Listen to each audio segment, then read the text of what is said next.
Hello everyone, কেমন আছো সবাই? আর আজকে এত সুন্দর রোদ উঠেছে যে সকাল থেকে দুবার জামা কাপড় তুলে নিয়ে এসেছি, মানে এত শুকিয়ে গেছে তাড়াতাড়ি।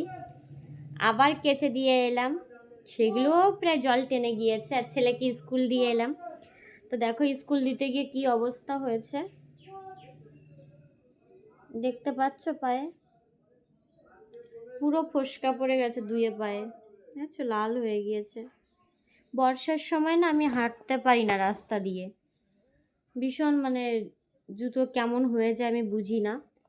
আর এদিকে পায়ে হালকা হালকা এখান থেকে চুলকানি হচ্ছে, কেন কে জানে।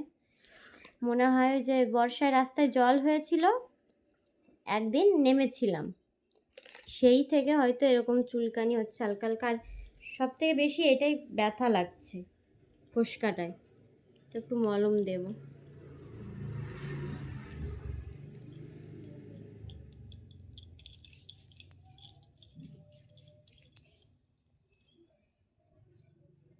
আর চুলকানি যদি তুমি টাইম মতো যদি মলম না দাও, সারা জায়গায় ছড়িয়ে গেলে তখন আর স্কিনটাও খারাপ হয়ে যাবে, পুরো মানে দাগ হয়ে যাবে স্কিনে।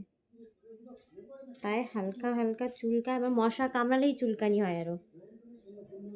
তাই আগে থাকতে একটু মলম দিয়ে দিই, তাহলে ঠিক হয়ে যাবে। কিন্তু এই ফোস্কা পড়াটায় কী দেবো, ভীষণ ব্যথা হচ্ছে, জুতো পরতেই পারছি না।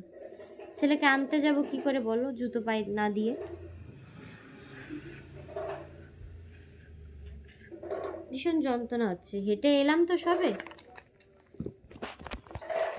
আর আজকে বাইরে মানে বিশাল রোদ উঠেছে, দেখো খুব রোদ উঠেছে।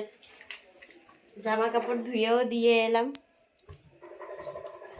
অনেকবার, মানে একবার ধুয়েছি সকালে, শুকিয়ে গিয়েছে। আবার কালকেরটা মেলে দিয়েছি, সেটাও শুকিয়ে গিয়েছে। আবার স্নান করে ধুয়ে দিয়ে এলাম, সেটাও প্রায় শুকিয়ে যাবে। এরকম রোদ উঠলে কাচা ধোয়া করে ভীষণ মজা পাওয়া যায়, তাই না? উফ, হাঁটতেই পারছি না আমি।